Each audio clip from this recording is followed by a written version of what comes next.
ಜಾತಿ ಗಣತಿ ಸಮೀಕ್ಷೆಯನ್ನ ಸ್ವಾಗತಿಸಿದ್ದಾರೆ ಸಿದ್ಧಗಂಗಾ ಶ್ರೀ. ಒಳ್ಳೆಯದು. ಮೊದಲಿನ ಒಂದು ಸಮೀಕ್ಷೆ ಅಪೂರ್ಣವಾಗಿತ್ತು, ಆಕ್ಷೇಪಾರ್ಹವಾಗಿತ್ತು.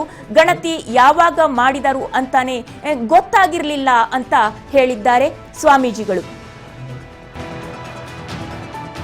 ಅಲ್ಲಿ ಸಿದ್ಧಗಂಗಾ ಶ್ರೀ ಹೇಳಿಕೆಯನ್ನ ನೀಡಿದ್ದಾರೆ. ಜಾತಿ ಗಣತಿಯ ಬಗ್ಗೆ ಹೇಳಿಕೆಯನ್ನ ನೀಡಿದ್ದಾರೆ.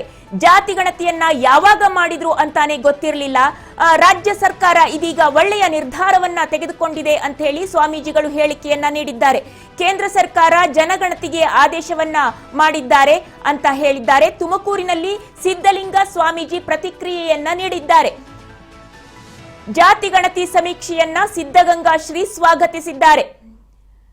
ಮೊದಲಿನ ಗಣತಿ ಆಕ್ಷೇಪಾರ್ಹವಾಗಿತ್ತು. ಗಣತಿ ಯಾವಾಗ ಮಾಡಿದ್ರು ಅಂತಾನೆ ಗೊತ್ತಾಗಿರ್ಲಿಲ್ಲ. ಎಲ್ಲ ಮನೆಗಳಿಗೂ ಕೂಡ ಸಮೀಕ್ಷೆಗೆ ಹೋಗಿರ್ಲಿಲ್ಲ ಅನ್ನುವಂತಹ ಆರೋಪಗಳು ಕೇಳ್ಬರ್ತಾ ಇದ್ವು. ಎಷ್ಟೋ ಸಚಿವರುಗಳೇ ತಮ್ಮ ಮನೆಗೆ ಬಂದಿಲ್ಲ ಜಾತಿ ಗಣತಿಗೆ ಅಂತ ಹೇಳ್ತಾ ಇದ್ರು. ಹಾಗಿರುವಾಗ ಅದು ಹೇಗೆ ಪೂರ್ಣ ಆಗೋದಕ್ಕೆ ಸಾಧ್ಯ? ಹಾಗಾಗಿ ಅದರ ಬಗ್ಗೆ ಎಲ್ರಿಗೂ ಕೂಡ ಆಕ್ಷೇಪ ಇತ್ತು. ಈಗ ಸರ್ಕಾರ ಮತ್ತೊಮ್ಮೆ ಜಾತಿ ಗಣತಿಯನ್ನ ಮಾಡೋದಕ್ಕೆ ನಿರ್ಧಾರವನ್ನ ಮಾಡಿರೋದು ಸ್ವಾಗತಾರ್ಹ ಅಂತ ಸ್ವಾಮೀಜಿ ಹೇಳಿಕೆಯನ್ನ ನೀಡಿದ್ದಾರೆ. ರಾಜ್ಯ ಸರ್ಕಾರ ಒಳ್ಳೆಯ ನಿರ್ಧಾರವನ್ನ ತೆಗೆದುಕೊಂಡಿದೆ ಅಂತ ಕೂಡ ಈ ಸಂದರ್ಭದಲ್ಲಿ ಸ್ವಾಮೀಜಿ ಹೇಳಿದ್ದಾರೆ. ಬಹಳ ಒಳ್ಳೆಯದು, ಯಾಕೆಂದ್ರೆ ಅಪೂರ್ಣವಾಗಿತ್ತು ಮತ್ತು ಆಕ್ಷೇಪಾರ್ಹವಾಗಿತ್ತು. ಎಲ್ಲರೂ ಕೂಡ ನಮಗೆ ಗೊತ್ತಿಲ್ಲ ಅಂತ ನಾವೆಲ್ಲ ಅಸ್ಥಿತಿಲೇ ಇದ್ವಿ. ಏನು ಯಾವ ಮಾಡಿದ್ರು ಅಂತಾನೆ ಗೊತ್ತಿರಲಿಲ್ಲ. ಕೇಂದ್ರ ಸರ್ಕಾರ ಒಂದು ನಿರ್ಧಾರ ತೆಗೆದುಕೊಂಡಿದೆ. ಕೇಂದ್ರ ಸರ್ಕಾರದವರು ಮಾಡ್ತಾ ಇದ್ದಾರೆ, ಇದು ರಾಜ್ಯ ಸರ್ಕಾರದವರು ಮಾಡ್ತಾ ಇದ್ದಾರೆ.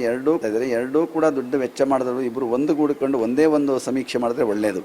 ಯಾಕೆಂದರೆ ಅದಕ್ಕಾಗಿ ಕೋಟಿಗಟ್ಟಲೆ ಹಣವನ್ನು ವ್ಯಯ ಮಾಡೋದ್ರ ಬದಲು ಒಂದು ಹಳ್ಳಿಗೆ ಕೊಟ್ಟರೆ 10 ಹಳ್ಳಿಯನ್ನು ಉದ್ಧಾರ ಮಾಡೋದಕ್ಕೆ ಸಾಧ್ಯ ಆಗುತ್ತೆ. ಇದು ಏನೋ ಹೊಂದಾಣಿಕೆ ಮಾಡಿಕೊಂಡು ಇದು ಅವರ ಜಾತಿ ಇರ್ಬೋದು, ಆರ್ಥಿಕವಾದ ಸ್ಥಿತಿಗತಿ ಇರ್ಬೋದು, ಶೈಕ್ಷಣಿಕವಾದ ಸ್ಥಿತಿಗತಿ ಇರ್ಬೋದು, ಒಂದು ಸತಿ ಮಾಡಿದ್ಮೇಲೆ ಎಲ್ಲವನ್ನು ಒಟ್ಟಿಗೆ ಮಾಡೋದಕ್ಕೆ ಅವಕಾಶ ಇರುವಂಥದ್ದು. ಅದರಿಂದ ಇದನ್ನು ಪ್ರತಿಷ್ಠೆಯಾಗಿ ಮಾಡದೆ ಎರಡೂ ಸರ್ಕಾರಗಳು ಒಟ್ಟಾಗಿ ಸೇರಿ ಈ ಸಮೀಕ್ಷೆಯನ್ನು ಮಾಡಿದ್ರೆ ಭಾಳ ಒಳ್ಳೆಯದು. ರಾಜ್ಯ ಸರ್ಕಾರ ಮಾಡಲಿಕ್ಕೆ ಹೊರಟಿದೆ, ಜೊತೆಗೆ ಸೆಂಟ್ರಲ್ ಅನೌನ್ಸ್ ಮಾಡಿದ್ದಾರೆ. ಇವರು ಕೂಡ ಈಗ ಮೊನ್ನೆ ತಾನೇ ಇದನ್ನು ಹೊಸ್ತಾ ಮಾಡ್ತೀವಿ, ಇದನ್ನು ನಾವು ವಾಪಸ್ ತೆಗೆದುಕೊಂಡಿದ್ದೀವಿ, ಅದನ್ನೆಲ್ಲ ಹೊಸದಾಗಿ ಸಮೀಕ್ಷೆ ಮಾಡ್ತೀವಿ ಅಂತ ಹೇಳಿದ್ದಾರೆ. ಅದರಿಂದ ಈ ಕೇಂದ್ರ ಸರ್ಕಾರವೂ ಖರ್ಚು ಮಾಡ್ತದೆ, ರಾಜ್ಯ ಸರ್ಕಾರವೂ ಖರ್ಚು ಮಾಡ್ತದೆ. ಎರಡೂ ಆದಿತ್ಯ ಆಗಬಾರ್ದು, ಒಂದು ಉಳಿತಾಯ ಆಗಲಿ, ನಮ್ಮ ರಾಜ್ಯ ಸರ್ಕಾರದ ಉಳಿತಾಯ ಆಗಲಿ. ಅದರಿಂದ ಇವರ ಬೇಡಿಕೆಯನ್ನು ಅದಕ್ಕೆ ಸೇರಿಸಿ ಏನು ಇವರು ಕೇಳ್ತಾ ಇದ್ದಾರೆ, ಈಗ ಜಾತಿವಾರ ಇರ್ಬೋದು, ಆರ್ಥಿಕ ಸಮೀಕ್ಷೆ ಇರ್ಬೋದು, ಶೈಕ್ಷಣಿಕವಾದ ಸ್ಥಿತಿಗತಿ ಇರ್ಬೋದು, ಅವೆಲ್ಲವನ್ನು ಅದಕ್ಕೆ ಸೇರಿಸ್ಕೊಂಡ್ರೆ ಒಂದೇ ಸಮೀಕ್ಷೆ ಆದರೆ ಎಲ್ಲರಿಗೂ ಒಳ್ಳೆಯದಾಗುತ್ತೆ. ಅವಾಗಲಿ ಗೊತ್ತಾಗಲಿ ಯಾರು ಹಿಂದೆ ಬಿದ್ದಿದ್ದಾರೆ.